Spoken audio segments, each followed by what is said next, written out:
Hello everyone, आप सभी का हमारे यूट्यूब चैनल टारगेट विद अभिषेक में स्वागत है। आज हम आपको बीपीएससी टीआरई 3.0 के बारे में बताने जा रहे हैं कि इसमें सिलेबस क्या है, आपका एग्जाम अटेम्प्ट एग्जाम में बदलाव हुआ है कि नहीं हुआ, होगा कि नहीं होगा, उसके बारे में आपको चर्चा करेंगे। वो भी दिखाएंगे प्रूफ के साथ।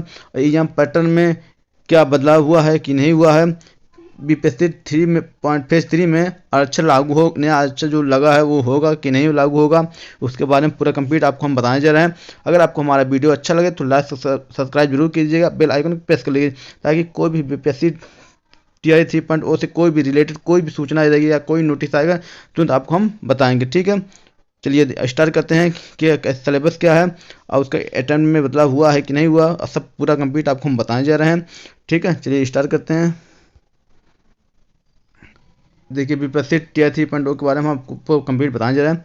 सिलेबस क्या है इसको भी हम नीचे बताएंगे। पैटर्न के बारे में बता दे रहे हैं। पैटर्न जो आपका बीपीएससी टीआरई 2.0 में था, सेम पैटर्न आपका बीपीएससी टीआरई 3.0 में रहेगा।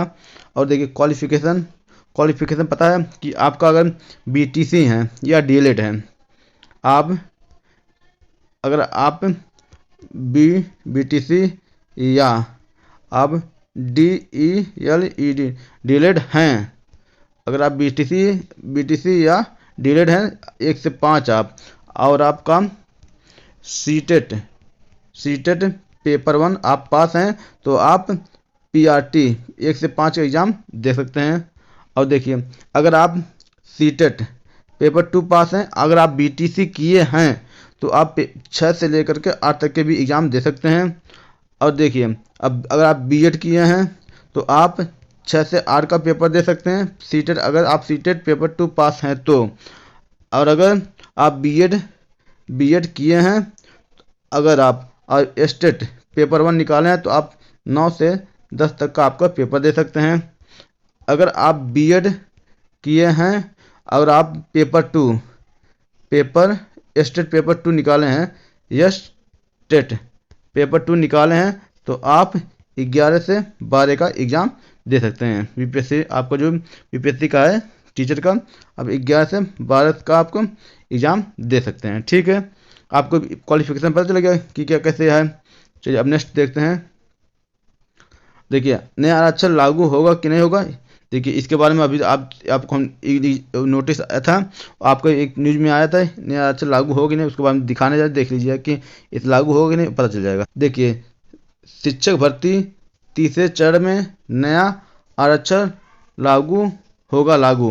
देखिए, यहाँ पर सीधे सीधे लिखा कि शिक्षक भर्ती तीसरे चरण में नया आरक्षण कानून होगा लागू। ठीक है, और देखिए यहाँ भी लिखा है, अब उसको बता देना है कि आपका अटेम्प्ट के बारे में। देखिए, अभ्यर्थियों ने विभाग से 3 की जगह 5 अवसर देने की लगाई गुहार। मैंने अभ्यर्थियों ने कहा हजारों अभ्यर्थियों को मिल सकता है 2 और अवसर। मतलब यहाँ पर देखिए न्यूज़ में आपको आया था, इसमें लिखा है कि आपको 1000 अभ्यर्थियों को मिल सकते हैं 2 और अवसर। मतलब कहने का मतलब है जो आपका 3 अटैम्प्ट था वो आपका 5 अटैम्प्ट मिल सकता है। क्योंकि यहाँ पर देखिए, आप न्यूज़ में अगर ये बात उठी है तो हो सकता है ये जरूर है आपको 2 मौका और देने को मिलेगा। तो अभी तो तीसरा आपका चालू हुआ है, आपका चौथा जब आपका चौथा टीआरई अगस्त में आपका आएगा, टीआरई 4.0 आएगा, तो उसमें आपको पता चल जाएगा कि मौका देंगे कि नहीं देंगे। लेकिन ये फिक्स है कि अब 5 मौका हमको लग रहा है कि आपको मिलेगा ज़रूर। आपका तीसरा आपकी रहेगा, उसके बाद जो अगली बार अब वैकेंसी टीआरई 4.0 आएगा तो उसमें आपको अवसर जरूर मिलेगा, वहाँ पर पता चल जाएगा कि मिलेगा कि नहीं मिलेगा। लेकिन पेपर में अगर उठा है तो पक्का है आपको 2 अवसर और मिलेगा देने के लिए। ठीक है, चलिए ये वाला हो गया और अटेम्प्ट का आपका हो गया। अब देखिए आगे देते हैं।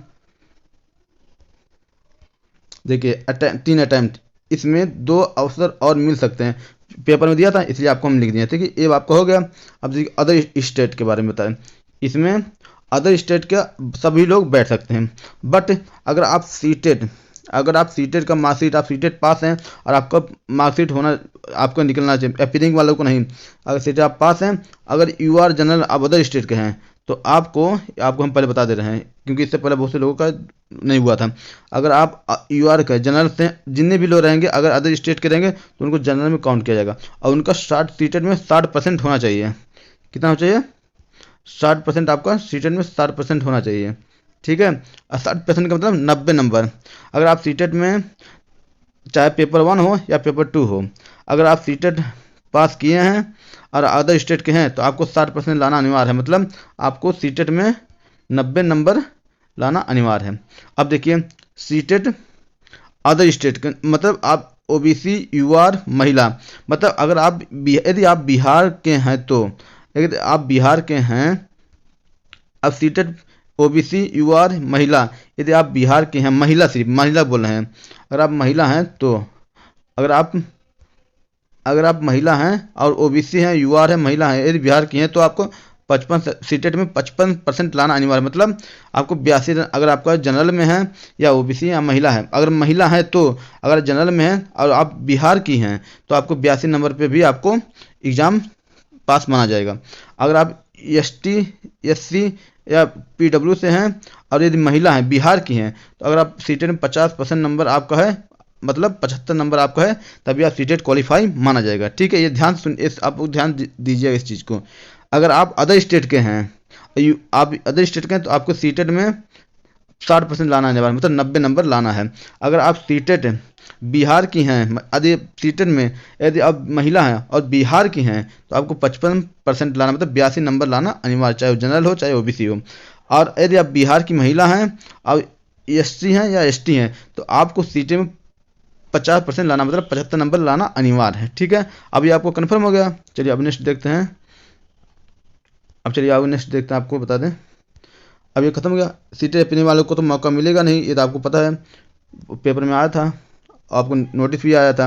अब एग्ज़ाम डेट आपका 7 मार्च से 17 मार्च के बीच में आपको एग्ज़ाम होगा।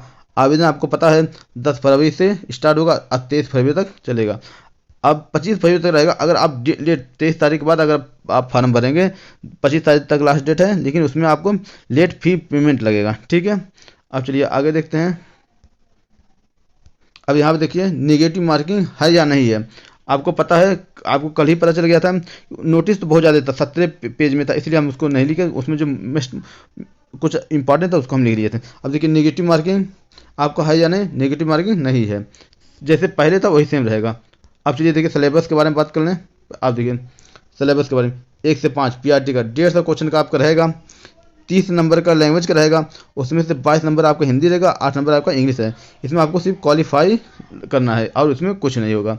अब देखिए, अब 120 नंबर में आपका जीएस रहेगा, अब मैथ रहेगा, जीके रहेगा, अब बिहार स्पेशल रहेगा। ठीक है, आपको हम एक वीडियो और बना देंगे कि टीआरई 1 और टीआरई 2 में कितने क्वेश्चन जीएस से आते, कितने क्वेश्चन आपके मैथ से आते, कितने क्वेश्चन आपके रीजनिंग से आते, कितने क्वेश्चन आपके हिस्ट्री से, भूगोल से, सब पूरा कंप्लीट आपको एक वीडियो बना देंगे।